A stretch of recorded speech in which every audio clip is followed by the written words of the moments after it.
Hi everyone.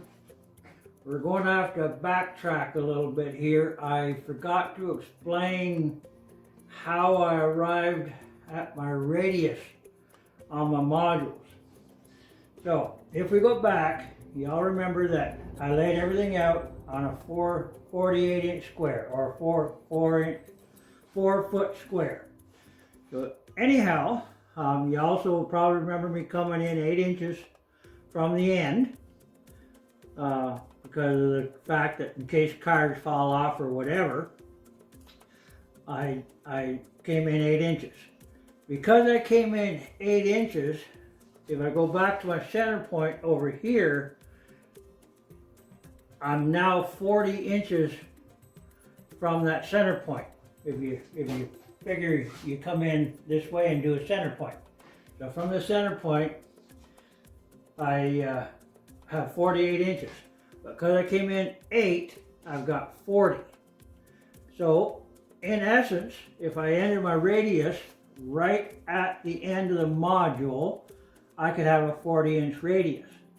But I decided I wanted to go 2 inches in with a straight because of the rail joint or the rail aligners here and everything, just to give a bit of an easement coming into a straight so I wouldn't run into issues with that. So if you take 2 inches off, 2 inches off, all of a sudden I end up 36.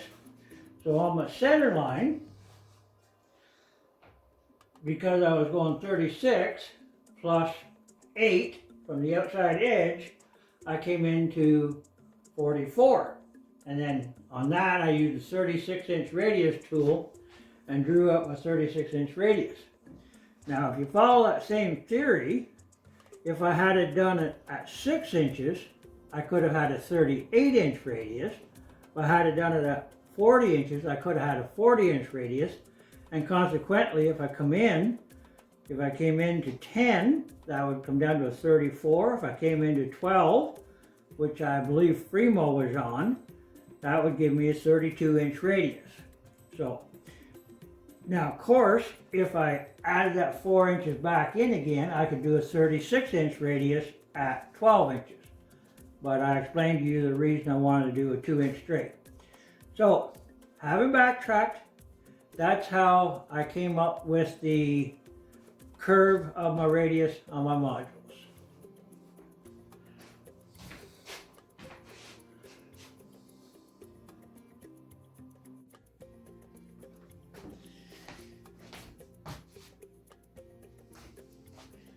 Alrighty again, yeah, alrighty again. Anyhow, I'm going to show you how I lay out my radiuses on these corners. Of course, we've already been over the 8-inch to the center of the track line. So I'm going to put a mark there 8 inches. Put a mark on this one, 8 inches. And what I did was I made myself a 4-inch block, the same thickness as the height of the side of the module. And I measured over, because my radius is going to be 36, I measured over 8 inches plus 36 plus I went another 1/2 inch to allow myself a 1/2 inch easement at the end of the radius. So I ended up with 44.5 right here. I had to think for a minute. Can't add my head anymore. Anyway, we're 44.5 to there. So now that I got the 8-inch there done, I'm just going to take a square, put a little straight line there, where I'm coming in straight. A straight line there. There we are. Now, we'll take this and we'll put this in my little mark I've got in the center of the block. And I'm going to take my hammer, give her a little tack just to make sure she stays in there good. Now, just go from this point. I made a mark on here, and then I made another bigger hole right here for my pen to fit in. And then I just drag it, because this is foam, I drag it with as little pressure as possible.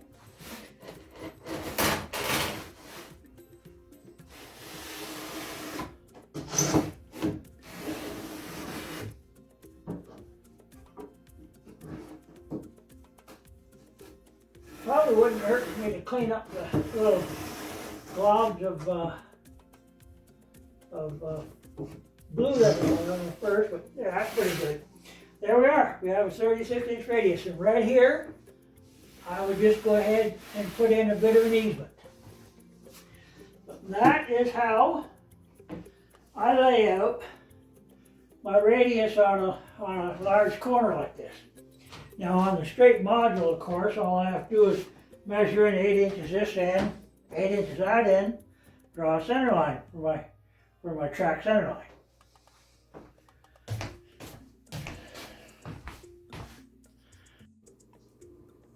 You will notice here that I haven't got my latches for my sides yet to join my modules together.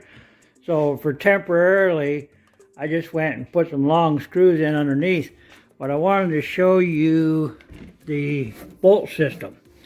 And if I reach on the other side, you can see how these things, let's reach on this side, well, if I can show you, it springs back and forth really nicely. So that's how the bolt system hooks up. Alrighty guys, I'm running. Alrighty. This will probably be the last video for a while, because as you can see, I've got the little railroad up and I've got it all hooked up. But right now I want to do some testing. Good coffee as always. Right now I'm going to dig up my multimeter, and I have a Digitrax Evolution Express here, which I like because I can use the UR93 and the remote 602 throttle. I love that big screamer on the throttle too. Although I did have to read up a little bit on it to figure out how to use everything again. So anyways, what we're going to do is we're going to go to DC volts, and we're going to put it on the 200 one there. So what we're going to, now we check our output right here at my temporary connections, and I have 14.2 volts. So let's go over and check our track. I have 14.2 volts.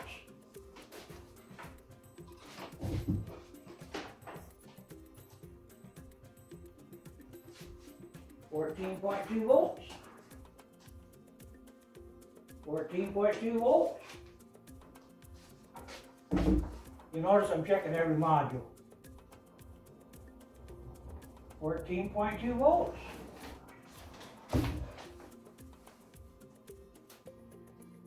14.2 volts.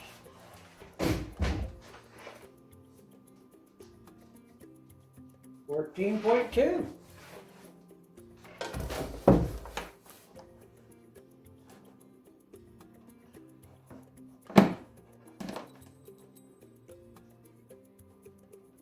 14.2 there. I guess that's everything. So, turn that off. Looks like we have no voltage drop throughout the layout. It looks like my bolt and spring system has worked well. Yay! So, I guess that was a good idea. I'll have to pat myself on the back for that one. So, yeah, I'm still struggling though. One issue I had was my wooden dowels. Everything lined up really close. As a matter of fact, a couple of modules went together just whoop, whoop, just like nothing. And no issues. But a couple of dowels, I had to do a little bit of sanding on them, get the track to line up just right. So if I did it again, I would definitely go with the DCC Concepts alignment dowels. They're solid, they're not wood, and they would work really well. Just put modules together if you had a certain system you're going to use, or even with my jigs, I think they would work really well. So I may even do that with this layout yet. I may file off all those wooden dowels and use the DCC Concept ones. The other issue I've had is with the latches for the side. I'm going to try those sash cam locks from Lee Valley to see if they work. Hopefully they will. If not, I'll have to look for something else. If anyone has any ideas, please let me know. I would love to hear from you. I don't know everything, and there's a lot that I can still learn. So, having said that, I've got my little modular layout up now. She is basically an 8x12 oval. And so my next step is doing some scenery. So if you guys want to see some scenery on these, please let me know. Oh, not quite done yet. I'm going to have to try running the train on it. I'll show you that. So, but anyway, continuing with the scenery thing, if you want to see it, please let me know. So after I run some trains, this may be my last video for a little while.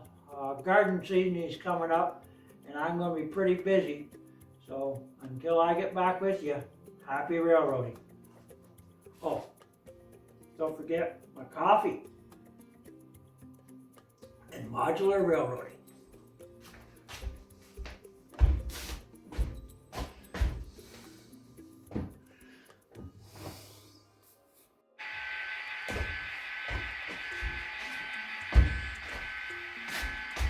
All right, folks, here goes. I had to get out my book and figure out how to MU some engines.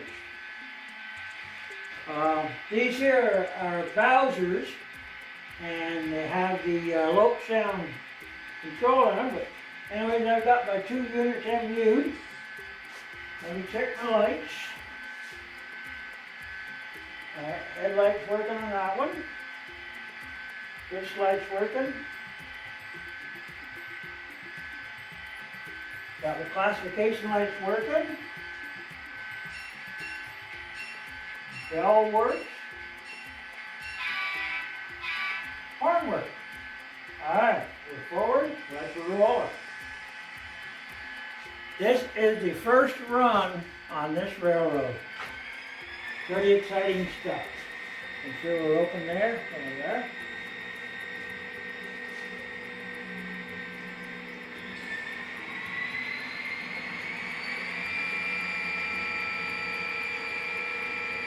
And we're at 15% throttle there.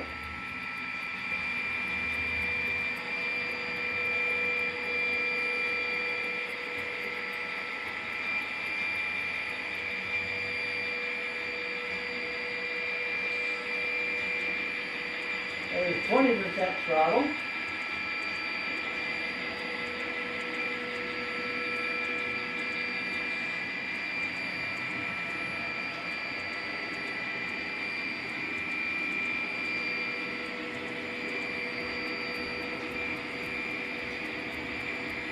Let's give her a good old blast of the horn.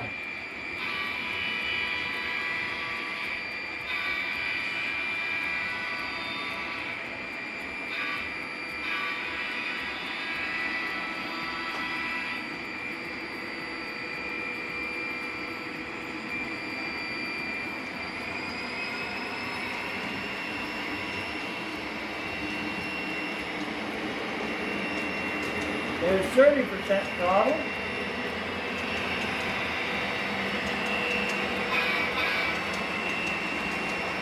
You'll notice I have my caboose on here. I love cabooses. or in our country, vans, the CP rail van.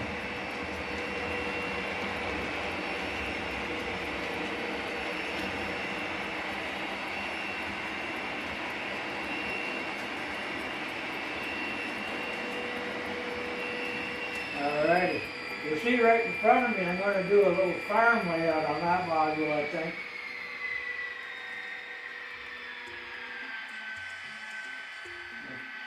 I switch directions here. Do a little bell. Couple toots.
Well, there we are.